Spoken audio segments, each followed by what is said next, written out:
So after you remove the two covers, the two screws that hold this cover down, it just pops out from that in the middle. A little scary just pulling on it. And I was hoping that with those vents in there that it would give good air to the entrance of the airbox, but it's still pretty tightly packed in there. And one of the things that I would do on the Gen 1 and Gen 2 was just kind of cut that front cover to give it easier air access. I also feel a piece of foam up under there that's right over top of the intake. So we're definitely gonna remove that. So I'll keep going. So once you pull that center cover off, there's just a well nut that pulls right out of there. And then it has everybody's favorite center screw. So you just hold the outside of these, spin the center with a screwdriver out like you're screwing it out, and the center will slowly come out, and then you can pull it out when it gets about here. When you put them back together, you just put it in the hole and push them down and it expands it. So these drove everybody nuts on the 21 through 23, and I'm happily there's more of them.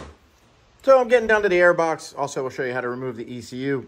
Actually, getting the tank off is a little easier on this model. So I pulled the 4 screws out of the back.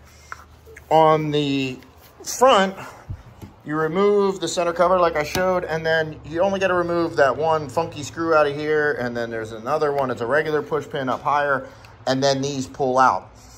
For the tank, for the lines, there is a vent line up under there and a fuel line. The fuel line, let me show you that if I can. So the fuel line has a clip like this. I just take a flat blade screwdriver, put it in there and turn it, and then this is the release for it. And then you'll be able to pull the fuel line off. And then when you put it back on, you just slide it over the fuel line and push that up, and it locks it in place.